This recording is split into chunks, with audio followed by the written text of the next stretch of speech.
Bueno, acabando de realizar, empezamos con líquidos, me parece. Quizá en una o dos clases más. Empiezan a hacer el examen, de recuerdo. Nos quedamos aquí en esta parte, ¿no?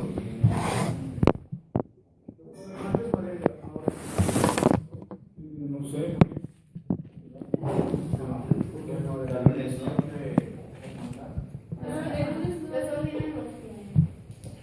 Así es que el lunes no se recorrería.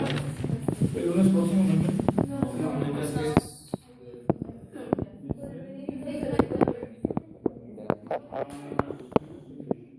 Bueno, pues entonces se recuerden que somos el martes, miércoles y jueves. Clase hasta el viernes 20, ¿no? Está bien. Bueno, nos quedamos aquí, ¿verdad? Sí, doctor, perdón, ¿qué era una pupa? Sí, es muy bien. Ácidos poliinsaturados. Gracias. Poliinsaturados.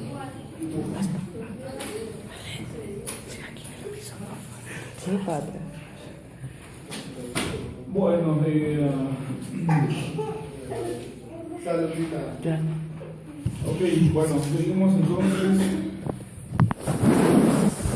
Aquí hay una imagen que muestra la acción de la nitrogen peroxidasa. Esta enzima puede ser responsable de la activación del peróxido de hidrógeno. Esta es la enzima. Y lo transforma el peróxido en dos moléculas de agua. Entonces, para esto requiere poder reductor. Y este poder reductor está dado por el glutatión que está aquí. Entonces, el glutatión es una molécula que también tiene función redox, parecido al PAD, ¿no? Y entonces se utiliza para reducir el peróxido. Esto lo hace la glutatión peroxidasa, repito. Y noten que la glutatión peroxidasa es una selenoenzima. Eso quiere decir que contiene un selenoinstructivo. ¿Vale? La enzima que inactiva el peróxido es la glutatión peroxidasa, es una selenoenzima. Y utiliza glutatión reducido como coenzima. Aquí hay que reducir el glutatión como GSH. Y de la reacción sale oxidado. Entonces, esos electrones que faltan, el protonio los transfiere al peróxido para formar dos moléculas de agua. Entonces, el glutatión oxidado tiene que reducirse de nuevo para poder catalizar otra reacción. Y eso lo hace una segunda enzima, que es la glutatión reductasa, que está aquí. Esta glutatión reductasa entonces reduce el glutatión. Y para que esta trabaje, requiere entonces alguien que reduzca, ¿no? Como poder reductor, una coenzima, que en este caso es el nafosfato reducido. O sea, el glutatión y el nafosfato son coenzimas. Ajá.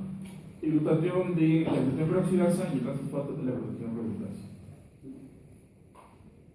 Entonces, la glutatión reductasa reduce el glutatión, dijimos, pero esto solamente sucede cuando el nafosfato está aquí reducido, sale oxidado de la reacción, y esos hidrógenos que faltan se los transfieren al glutatión para que quede reducido, y este entonces catalice la reacción de la glutatión peroxidasa.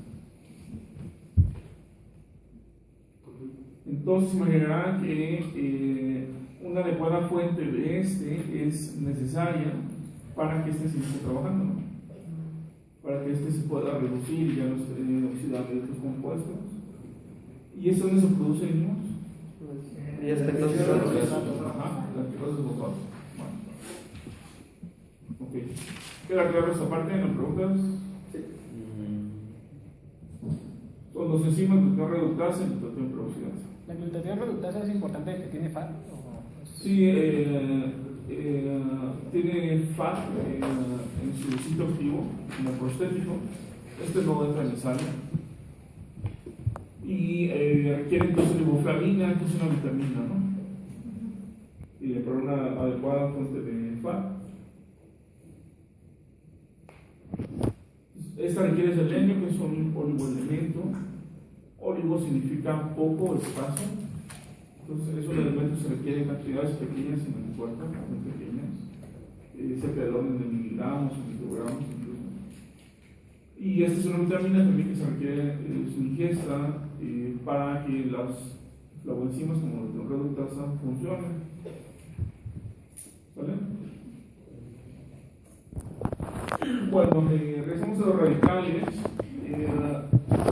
Dijimos que los eritrocitos dependen por completo de la glucólisis y de la vía del fosfato para poder generar sus componentes reductores, ¿no? Glucólisis en citosol y el fosfato. Esto porque carecen de mitocondria.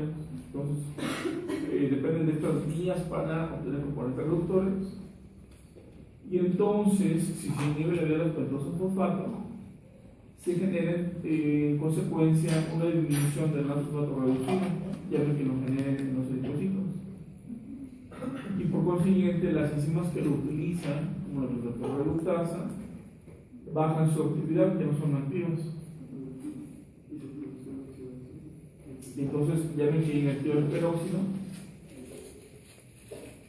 Y entonces el glutatión oxidado, que es inactivo, empieza a aumentar, ¿no? El reducido empieza a disminuir mucho su concentración porque la glutatión reductasa no está trabajando, porque no hay nada fosfato.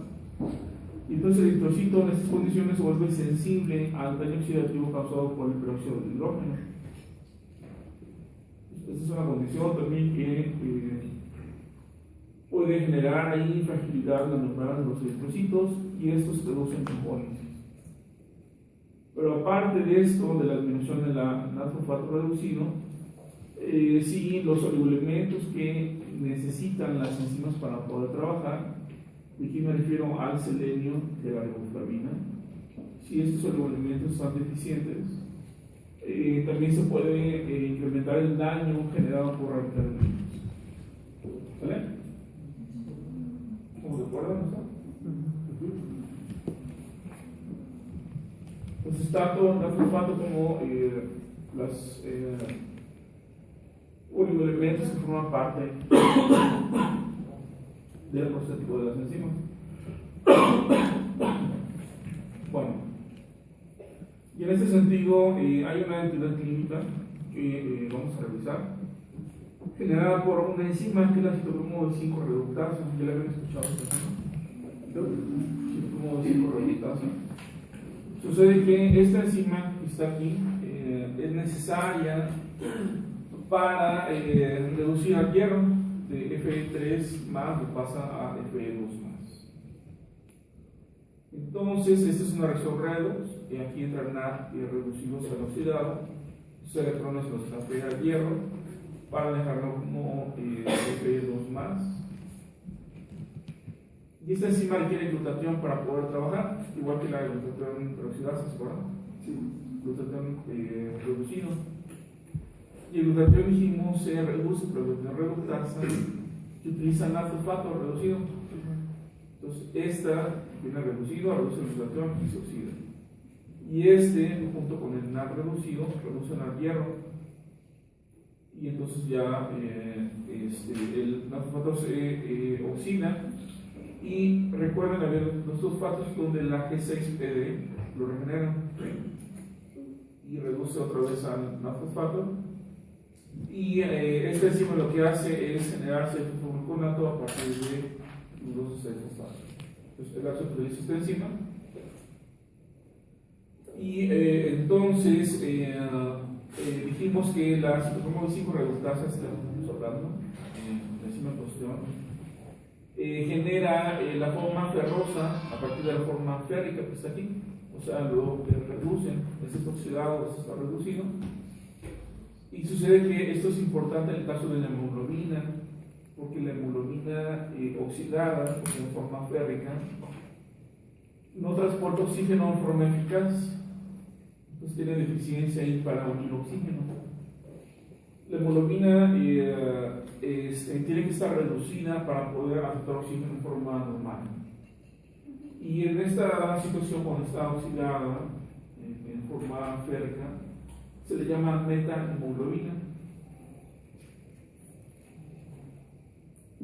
Entonces la metahemoglobina no puede transportar oxígeno en forma gas. Entonces, la acción de la ciclocromo reductasa es reducir al hierro. A la hemoglobina, ajá, al hierro que está en la hemoglobina, y entonces lo pasa a su forma ferrosa y esto ya regenera la hemoglobina, o sea, baja la metahemoglobina, ya no hay metahemoglobina. Esta sí transporta oxígeno y esta no transporta oxígeno, va a ser muy deficiente. Entonces, ahí también participa la glutatión reductasa, porque el glutatión es reducido o... Sí, tiene que reducir el glutatión. Y esa mismo requiere no-fosfato. Y ese no-fosfato viene de la SSPD y la de la fosfato. Entonces, en resumen, la citocromo 5 reductasa reduce el hierro y eso dijimos regenera la hemoglobina para un adecuado transporte de oxígeno. ¿Sale? La citocromo 5 reductasa, esta está en los eritrocitos. Entonces ahí es donde se requiere su función.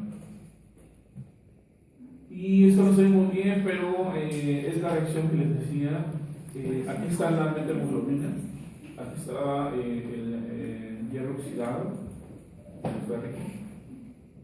entonces la C5 reductasa, dijimos, aparte de utilizar NAD, utiliza glutatión y entonces reduce a la forma ferrosa hierro, pero oxidación del hierro generada por la ingesta de ciertos fármacos, ciertos antibióticos, o por efecto de radicales libres, lo oxida de nuevo y toda esa forma de hemoglobina, este ciclo sigue, ¿no?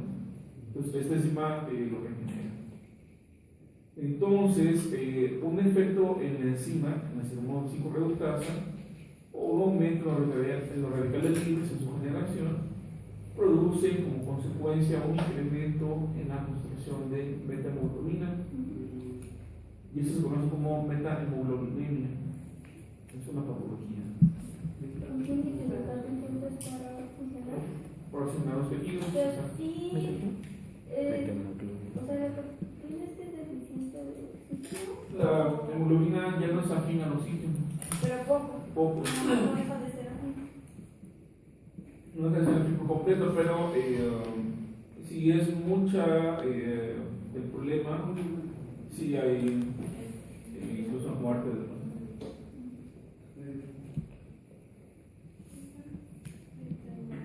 Y entonces, como se generará, esto genera cianosis, sobre todo distal, ¿no? En el labio y en el dedo. Entonces, dijimos la patología es esta, la hemoglobinemia, y esta se genera a nivel genético por mutaciones en el gen que codifica para la enzima citocromo 5 reductasa, o CB5R. Es en el cromosoma 22, en el brazo largo. Le acabo de lo mismo es esta, porque me interesa. Y al estar en un autosoma, este es un trastorno autosómico recesivo, se requieren los dos alelos mutados para poder expresar el fenotipo. Y se caracteriza por una disminución clínicamente significativa en el transporte de oxígeno en la sangre, y eso genera hipoxia y, por supuesto, cianosis.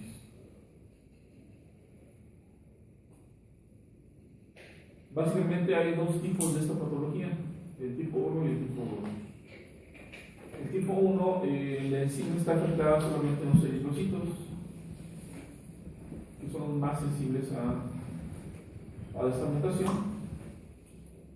Ajá. ¿Pero qué no la enzima solo está en los eritrocitos?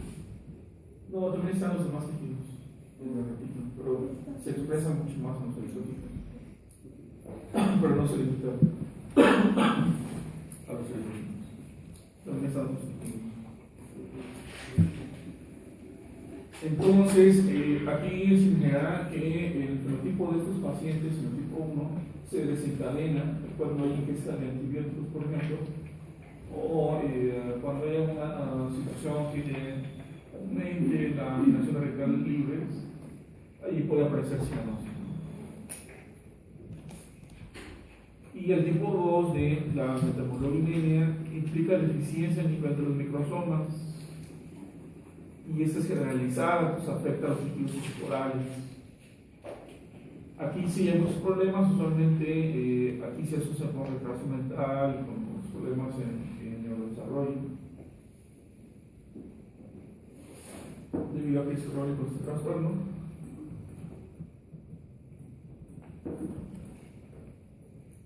Y eso es lo que pueden encontrar. ¿Por qué amarillo? También es por la cianosis, se puede ver ese amarillo. Por la parte de los signos, por la hipoxia. ¿Y esto se presenta a los niños o ya adultos? Desde el niño, si es la tipo 2, desde un niño ya puede estar presente. La tipo 1 es más discreta, eso en adultos y jóvenes puede haber una crisis y entonces ya aparece la cianosis. Noten aquí esta línea como la lengua está morada, los labios o la mucosa oral, los párpados incluso. ¿Y se puede recuperar? Sí, bueno, la generalizada no, porque ya hay retraso mental, ya hay problemas neurológicos. La tipo 1, si la identifican a tiempo, pueden evitar las crisis, ya saben, por ejemplo, los pacientes que no pueden consumir siempre con antibióticos o de alimentos, o tienen que evitar el cigarro, por ejemplo, si fueron unos 2 cigarros, puede aparecer la cianosis, ¿no? Entonces, sabiendo esto, puede prevenir los ataques, el manejo pues, es con oxígeno y evitar las crisis, eso es lo más importante. Doctor, entonces la cianosis solo es peribucal y de extremidades. Sí, en extremidades, en labios, en lengua se nota más en párpados, pero cuando es más grave ya se puede notar en brazos, en manos. Los lugares más distales es donde cuesta más trabajo para el signo llegar. ¿Se puede distinguir si es más grave la morada o la amarilla? Creo que tiene un grado de necrosis en la amarilla, eso sí es más grave. Aquí es hipoxia severa. Depende del paciente. Además, creo que aquí le llaman un filtro a la luz para verlo mejor. Y la enzima, porque en el tipo 1 solamente dan los eritrocitos. ¿Hay alguna? Depende de la mutación. Eso explica. Son mutaciones que hacen más sensible la función a nivel del eritrocito y otras mutaciones que la apagan por completo en los tejidos. ¿Y la lengua podría estar amarilla? No, que yo sepa. Esto es morado, incluso así oscuro. Entonces, ¿qué color amarillo es el caso? O sea, 17. Ajá, ya no sé, los dedos, sí, ya afectaciones muy severas.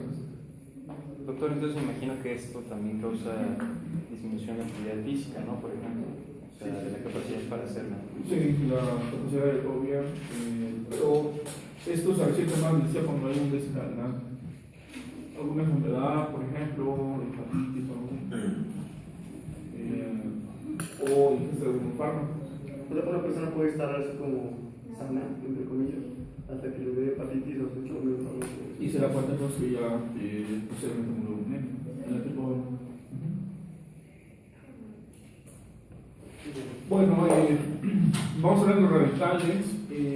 Dijimos que los procesos normales en el cuerpo producen radicales libres. Me refiero a que el metabolismo de alimentos, la respiración celular y el ejercicio, todo esto genera radicales. Dijimos también que los radicales se forman cuando se rompe la unión covalente entre los átomos, cuando las moléculas se separan en átomos. De forma que los electrones compartidos se separan, tenemos un mecanismo por el cual se generan radicales. Y básicamente hay 2 fuentes de radicales para nosotros, las endógenas y las exógenas. Las principales están aquí en negritas. Estas son las endógenas, les decía, empezando por la cadena de transporte de electrones. Este es un sitio común de generación de radicales. Las enzimas que participan en reacciones redox en general también pueden producir radicales. Células fagocíticas del sistema inmune, reacciones de autooxidación, pero los principales mecanismos son estos: reacciones redox, metabolismo celular del oxígeno, algunos procesos patológicos. Estas son fuentes endógenas. En relación a las exógenas, habíamos dicho tabaquismo, radiación ionizante, oxidación favorecida por fármacos. Luz solar, golpe de calor, también esto genera radicales, traumatismos con la hipoxia consecuente, y algo muy común es la alta ingesta de grasas. Entonces, esto, como ustedes saben, se asocia con pues, el sobrepeso, porque la obesidad, les decía, en sí consiste en una enfermedad inflamatoria. Entonces, en el paciente obeso hay generación de adipocitocinas, o sea, el tejido adiposo, los leucocitos blancos, secretan citocinas inflamatorias como la proteína tumoral, la 1 beta, la 2, la 16, y todos estos factores inflamatorios generan respuestas que favorecen la generación radical en libres. ¿Vale? Entonces, son fuentes exógenas y endógenas de radicales. Un traumatismo, ¿por qué puedo desarrollar radicales libres? Por destrucción de células, puede ser hipoxia, rompimiento de vasos sanguíneos, todo eso con radicales. ¿Y el shock de calor? Pues es por la deshidratación súbita. Esto pasa cuando alguien está trabajando en el sol, un campesino, por ejemplo, y no lleva agua y el sol está muy fuerte, está trabajando. Esa deshidratación puedes aprender conocimiento con la deshidratación. Pues todo esto también se acompaña ahí de alteraciones en la función celular, edema, el líquido extracelular se vuelve hipertónico en relación a la célula, pues esto genera una salida de líquido de la célula, esta deshidratación genera esta respuesta, se asocia ahí con procesos inflamatorios, producción de radicales. Bueno, dijimos que los radicales libres generan oxidación de líquido, llamada peroxidación, así como de proteínas y azúcares, pero también pueden generar mutaciones en el DNA. Hay un esquema que ilustra cómo radical libre a nivel de membrana afecta sobre todo los gases poliinsaturados, estos ácidos grasos. Genera radicales lipídicos, genera peroxidación lipídica. Esto genera alteraciones en la estructura de la membrana, y una membrana alterada no funciona bien, pues genera disfunción celular aquí en el transporte de la de potasio proteasa, por ejemplo, y esto eventualmente lleva a la muerte. O sea, los radicales libres no son buenos de ninguna manera. Sí, eso lo vamos a ver, pero el exceso genera estas alteraciones. Esto pasa en membrana, pero sí tiene función fisiológica también. Ahorita lo vamos a ver. Y esto pasa en el DNA. En el DNA se genera radical hidroxilo. Este causa daño directo en el DNA, y este daño puede implicar tanto ruptura del DNA de la cadena como modificación de las bases a nivel molecular, y una base modificada, por ejemplo, ya no puede ser reconocida por una enzima. Pues esto genera daños o cambios en la situación química. Esto conduce al daño metabólico y eventualmente al muerte celular. ¿Esa es la explicación de las mutaciones químicas? Bueno, la radiación ultravioleta ejerce un mecanismo directo, ¿no? Términos radicales y muchas mutaciones, igual que la radiación ultravioleta. La radiación ionizante directamente también induce mutaciones, y aparte las mutaciones que se generan en el proceso de combinación génica a la hora de que los gametos están evolucionando, todo esto es parte de los mecanismos que generan mutaciones. Bueno, vamos a ver los efectos de los radicales. En la piel afectan, por alguna razón, el colágeno es especialmente sensible a las reacciones radicales. Y como ustedes saben, las reacciones en el colágeno a nivel tejido conectivo se asocian con signos de envejecimiento en la piel. Esto acelera este proceso.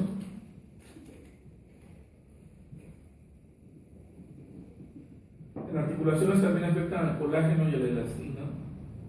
Entonces, esto genera ahí problemas en la articulación, desgaste articular, incluso en etapas efectos crónicos.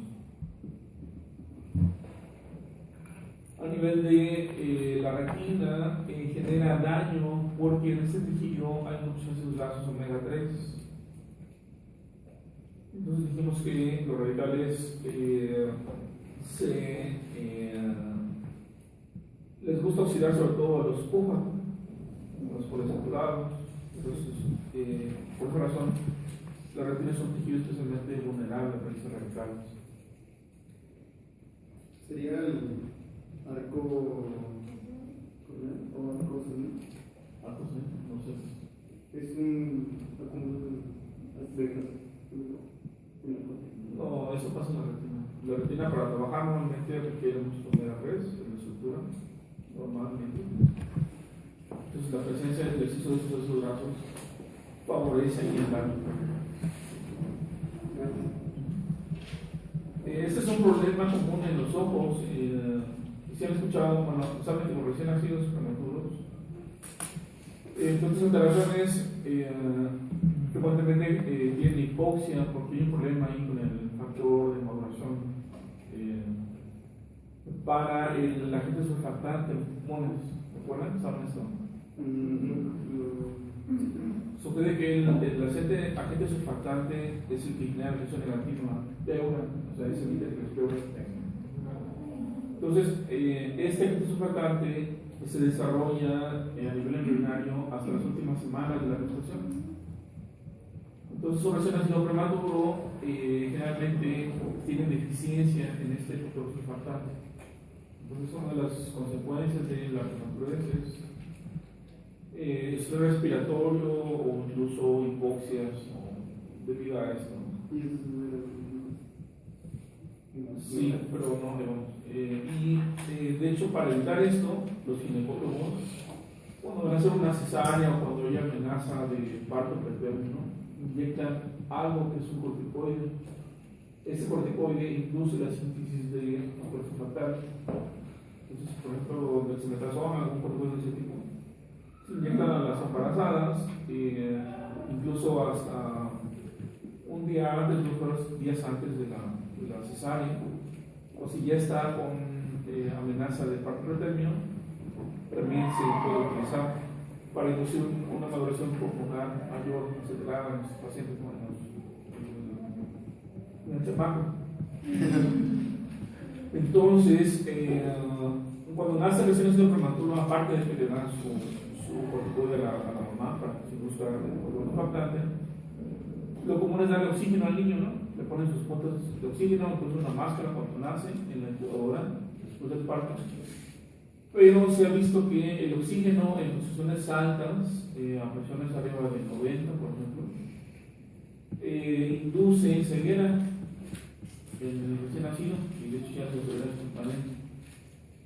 Y esta ceguera inducida por oxígeno se debe a la presencia de radicales libres de los ROS, los especie reactores de oxígeno, sobre todo retina. Como este tejido todavía está en desarrollo en el recién nacido prematuro, si de repente recibe mucha cantidad de oxígeno, este oxígeno se acumula en la retina y como hay ahí muchos ácidos grasos poliinsaturados, se favorecen los efectos dañinos de los radicales derivados del oxígeno, o sea, de los ROS, los especie reactores de oxígeno, y este tejido es especialmente vulnerable a estos radicales.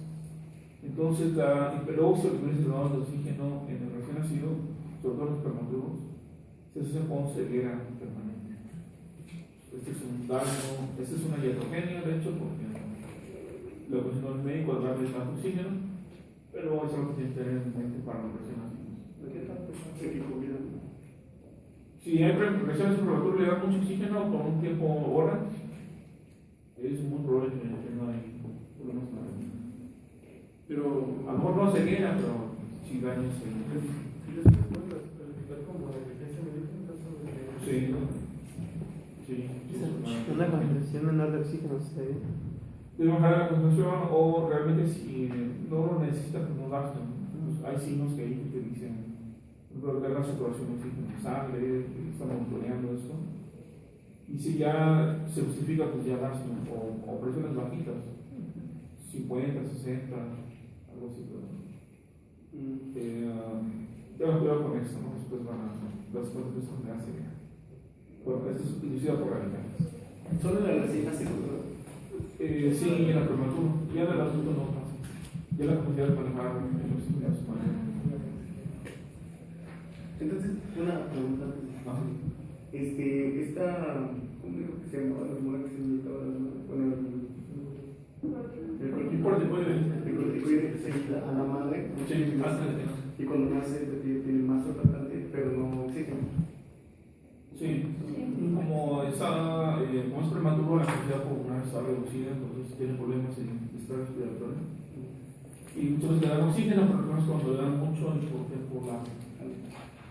Y ese es el por radical. Ok, la generación de radical superóxido, que es de los otros en esta familia, causa lesiones en colágeno, elastina, en mucopolisacáridos y lípidos. A nivel de piel hay aparición de pigmentaciones, hay también pigmentación rara en las autopsias, por ejemplo, cuando hay estrés oxidativo. A nivel de corazón, hígado y cerebro, se ven ahí pigmentados estos órganos. Y eso se debe a un proceso continuo de peroxidación lipídica, esta pigmentación a la que me refiero. También les decía, el problema inducido por el exceso de grasas se debe a que un mayor aporte calórico por una ingesta elevada genera un mayor índice metabólico y esto produce una mayor formación de radicales libres. Va de la mano con la producción calórica elevada. Y a su vez, les decía, esto condiciona una mayor posibilidad para que los radicales lesionen a nivel de las células y esto acelera el proceso de envejecimiento. O sea, si una persona delgada se alimenta mucho, pero sigue delgada, hace referencia que tiene un metabolismo muy rápido, pero esto también hace referencia que tiene altos niveles de... Sí, el metabolismo acelerado de radicales. A lo mejor ahí hay alguna persona. Bueno, aquí vemos las vías metabólicas implicadas en la reducción del oxígeno, o sea, en la generación de ROX. Aquí está el metabolismo normal que utiliza el oxígeno para estos procesos, pero estas influencias como inflamación, decía, la obesidad es una enfermedad inflamatoria, radiación, es lo que les decía de las altas concentraciones de oxígeno en sangre, la presión de oxígeno elevada, contaminación, ozono, derivados del nitrógeno, el envejecimiento. Este es el daño por reperfusión. Este daño por reperfusión es común cuando hay un traumatismo, por ejemplo, o cuando hay la formación de un coágulo en venas, en piernas, por ejemplo, y que se rompe el coágulo o que se deshace. De repente llega el oxígeno otra vez a ese tejido. Y eso genera un problema porque esa llegada repentina de oxígeno genera muchos radicales libres, muchas especies de radicales de oxígeno. Entonces, la reperfusión, los cirujanos cardiovasculares lo realizan de forma gradual, nunca repentina, sobre todo en las extremidades, en pies, en brazos. Porque esta daño por reperfusión genera mucho rojo. Y también fármacos, otros tipos de químicos generan especies reactivas de oxígeno, que son estas, el radical superóxido, el peróxido y el ionidroxilo. ¿Vale? Estas entonces ya generan el daño a la célula. Y que vemos el mecanismo que está del oxígeno, entonces estas reacciones de reducción que implican la ganancia de electrones generan, para empezar, oxígeno más electrón, radical superóxido. Esto se pone con esta bolita y esta rayita del medio, ¿no? Esto significa un electrón extra. Un electrón extra, igual aquí, por este proceso de reducción, favorecidos por estas situaciones. Aquí entra también obesidad, diabetes, incluso hipertensión, genera estrés en los tejidos, daño renal, intoxicaciones, todo esto, tabaquismo, por supuesto, radiación solar, radiación ionizante, etc. Todo esto genera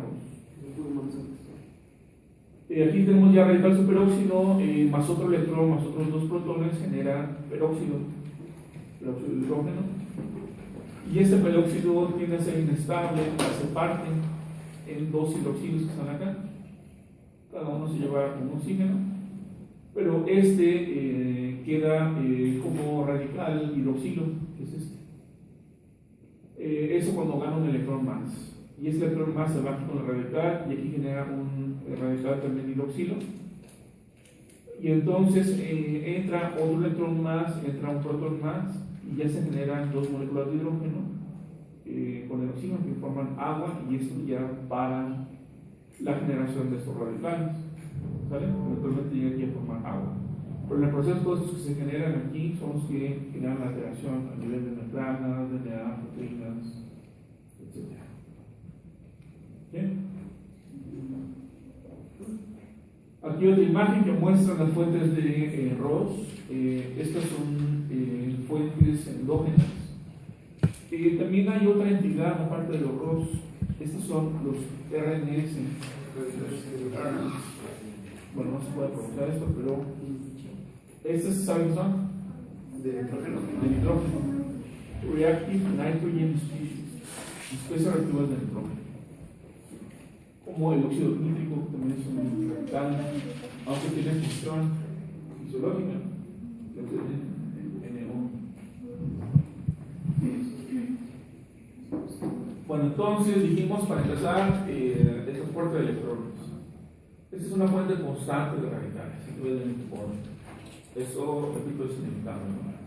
Por estar vivos, manejar oxígeno, por eso tenemos que parar. Reacciones redox catalizadas por oxidasa para proteínas a nivel de peroxisomas y también en citosol por la acetinoxidasa, que es una enzima involucrada en la generación de ácido úrico, pues en el catabolismo de bases nitrogenadas, de purinas. Estas isoformas de la sintetasa de óxido nítrico, esta es la enzima que genera óxido nítrico, especialmente activa en el endotelio, capilares. A nivel de retículo tenemos las enzimas microsomales, como las CIP, estas son las citocromos. Son las citocromos que son enzimas que poseen hierro como prostético en su sitio activo. También enzimas redox como flavoproteínas, reacciones oxidativas a nivel de microsomas en el retículo endoplásmico. Y aquí entra el metabolismo de fármacos. Estas enzimas, las CIP, son famosas porque catabolizan, ¿cómo se llaman estos cosas? Estas moléculas exógenas, como fármacos. Células, Agentes exógenos. No me acuerdo. ¿Están de la palabra? No, las agentes exógenos que llegan al cuerpo como fármacos. ¿Perdón? Gracias. Y tiene que metabolizarse y activarse en el cuerpo. Tiene un nombre. No me acuerdo. Bueno, aparte los lisosomas, y esto es especialmente cierto, los lisosomas en células fagocíticas, porque esta la peroxidasa son enzimas oxidativas que les decía están asociadas al estallido respiratorio, ¿se acuerdan? Es una razón por la cual los lisosomas destruyen a los bichos que se destruyen.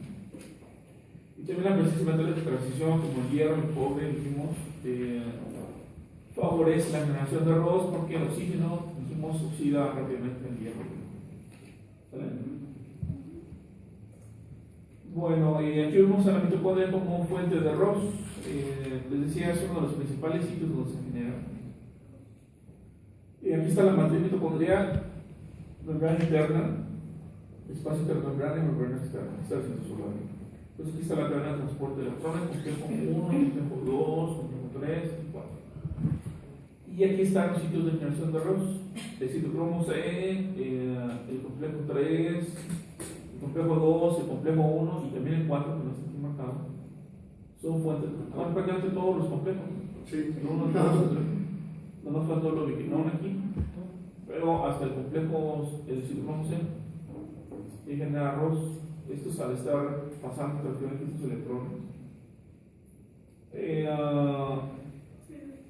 La celulosio dismutasa, dijimos que utiliza generan eso, como como prostético, sustitutivo. Inactiva la catalasa también, es otra de las vías para inactivar la formación de este. Aquí se genera principalmente peróxido. Este es radical superóxido. O2 con ciclos menos. Radical superóxido, radical superóxido. Eso es debido a la transferencia de electrones. Entonces, en teoría, entran dos electrones aquí mismos y se transfieren para acá, pero a veces no siempre todos se transfieren. En ocasiones, algún electrón que anda por aquí se pasa el oxígeno y genera radical superóxido. Otra vez, en teoría, aquí el complejo 2, la succinato de hidrogenasa, reduce al FAT, pero a veces uno de esos electrones se pasa al oxígeno, se pega al oxígeno y ya genera los dos.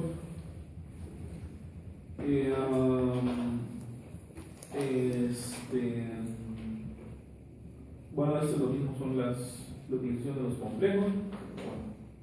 Entonces, les decía, esto está pasando siempre y es normal. Por esta razón necesitamos una fuente constante de antioxidantes. Hay una razón por la que la catalasa lo convierte del superóxido al H2. Pero sí. Lo inactiva para inactivarlo. Pero no es igual de peligroso. ¿Qué, bro? El peróxido no es también peligroso.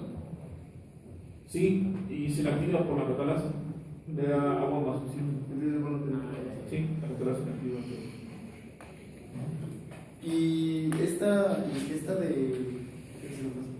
Pero esta ingesta de antioxidantes debe ser a todas las edades o a nivel de sobre todo mayor en los adultos y en los ancianos, en personas con riesgo como diabéticos o que sean niños diabéticos deben tomar antioxidantes. Y los antioxidantes como los jugos,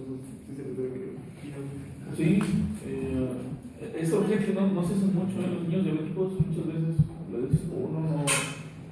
Aparte de que la pubertad, como el niño, el puberto, como ustedes comprenderán, tiene cierto grado de rebeldía y negación, entonces es difícil el manejo del niño en pubertad, porque tiende a no indicarse o a decir que no, y pues, todo esto hace muy difícil manejo en esta etapa. Pero siempre desde niños ya tener el diagnóstico de diabetes se acorta en promedio como 4 años comparado con el niño que no tiene diabetes a lo largo de la vida. Entonces tiene que recibir instrucciones desde el diagnóstico. Y una persona que no tiene diabetes, pues desde la etapa adulta sería conveniente que tomara, sobre todo en los ejercicios, está obeso. No, biquinón es un antioxidante. No, como tal, es el transportador de electrones. Entonces, no está puesta por la membrana, como el líquido. O sea, la que venden es como mentira. No, bueno.